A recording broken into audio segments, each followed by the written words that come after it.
velocity. Webster did a great job attacking us and hitting some tough shots. What we do here, we just try to adapt to what the game is giving us. And the team was getting too many stops, as we see, so we just try to pour it on as much as possible. What was Webster doing that made him so tough to stop off the pick and roll? Well, the new rule is, it's kind of hard to guard guys when they're coming at you full speed, and it's hard to guard guys out on the perimeter because everything is a foul. Everything's a foul. So it's hard at this level to keep anybody in front of you, but especially when someone's coming down at full speed. So he did a great job using his body and creating contact and actually finishing over our big. So like I said, kudos to him. He did a great job tonight. Derrick, is there a conversation with you and any of the coaches at some point say you got to get it going, or with Zach, or you just kind of internally just say, 8 minutes left, time for me to start going? The coaches only can say so much. We talked about this last night as a team. It's a player-led meeting last night where it's about they make the calls. They make the adjustments, they make the subs, but it's on us to make the plays out there. That's why we all here. Everybody's a great player. So at some point, it meets a point like Coach B says, it's a point where he only can say so much. It's up to us to make plays and make stops pretty much. Who led the player? I actually called it. Everybody was down for it, and I think it was a great step towards in a great direction tonight with being 1-0 in our resurgence after a meeting like that. Was it after practice? Yeah, it was. It was right before. It was actually last night around 9 o'clock. I don't think the details matter, but it was last night. Was it here or like at one of your places?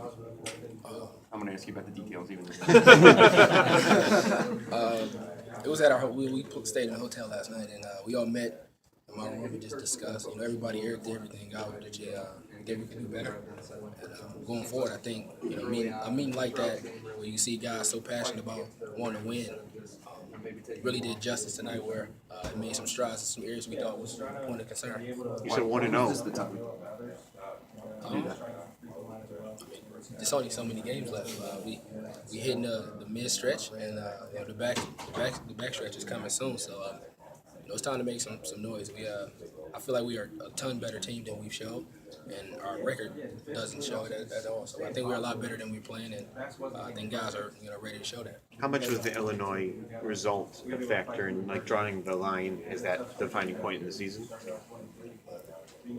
We all know every game matters. At the end of the season, you don't know what game is going to propel you over another team. So, we saw some things in the game we playing so well in the first half, and some things happened in the second half that makes you, just want to, come together and really find out what's going on. So after that game, like I said, we thought it was a great idea to really talk about what's really going on internally with this team, and going forward, I think it's going to make a big difference.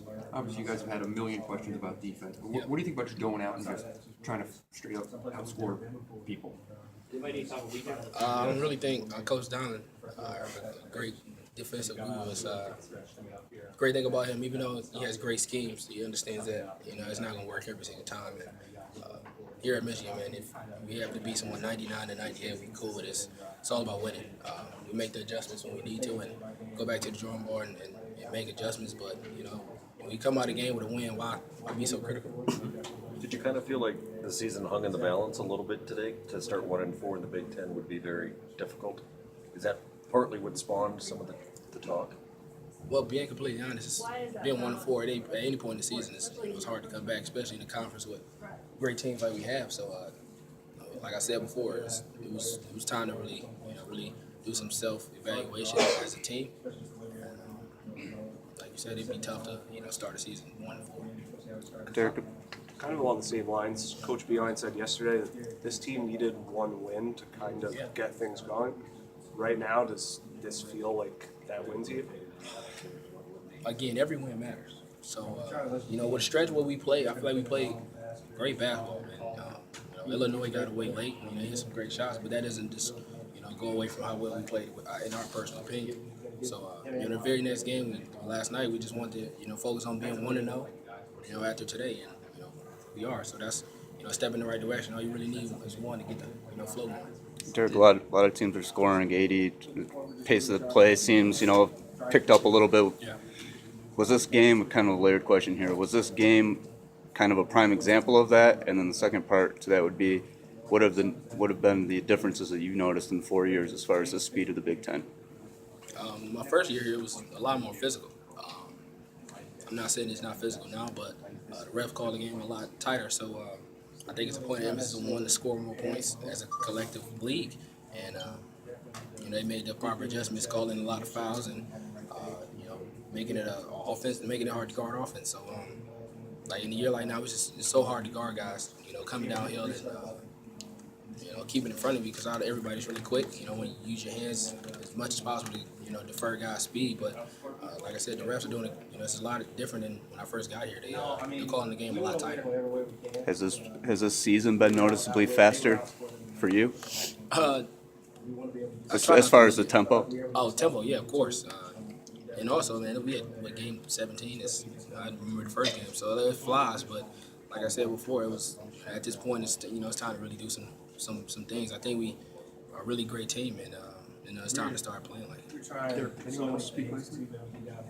A couple guys speak. We had actually, shockingly, we had Xavier, our freshman, step up and speak. I think that's great.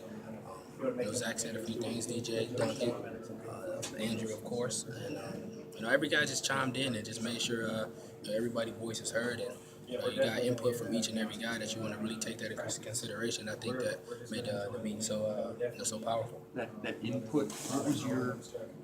What did you really want to get across from yourself personally? That it's time to start playing like the great team I think we are. Like I just said, flat out, guys, it's time to just buckle down and get it done, no matter what the scheme is, and just go out there and get it done, no matter what it takes. Crawl, scratch, and fight. Whatever it takes, we need to just start making things happen. And like I said tonight, you see the center urgency on both sides of the ball that made the difference. Because they haven't been around you guys for 4 years. It doesn't seem like your guys are going to be screaming in each other's faces or stuff like that. So, kind of what's the character of this team in terms of finding itself? Does it just where do you get that from? Well, I don't think it's hard to find the character of a Michigan basketball player. We play hard. We blue collar guys. We do the things the right way, and when it's time to play basketball, we turn into another guys. It's time to get out there and be nasty. That's just what the game calls for, and what to be successful in, and that's pretty much it. I leave it at that. You talked about this being a great team, but maybe not quite playing like it yet. What's the biggest on-court change that needs to happen to play like that team that you guys are? Just continuous leadership from myself and the guys that have been in the trenches before. Not letting little things affect us as much as it should or it does, and I just continue to be team first, thought, oriented. It's, we play the game, we emotional. We play the game, we emotional guys, but we can't let that overtake, the goal at hand, which is to win each ball game. Step out and play. Derrick, it seems like a lot of times your teams get knocked for maybe settling for jump shots more than driving to the rim. And today, I'm not sure how many free throws you had, but I think it was over 20. And Tim Miles said that was probably the difference maker. So how much focus have you been placing on getting to the rim, trying to draw fouls rather than settling for that three-point jumper or a long two? Thanks. And I'm fine with saying this. The white collar comment that was made, we didn't take that lightly. So when we heard that, that's basically attacking us personally. So the white collar comment that was made by an Illinois player really ticked this team off. So we're excited to get them back again soon. And tonight, like I said before, we just want to be a lot more aggressive going to the basket and showing that we're a blue collar team. Thanks. Thank you.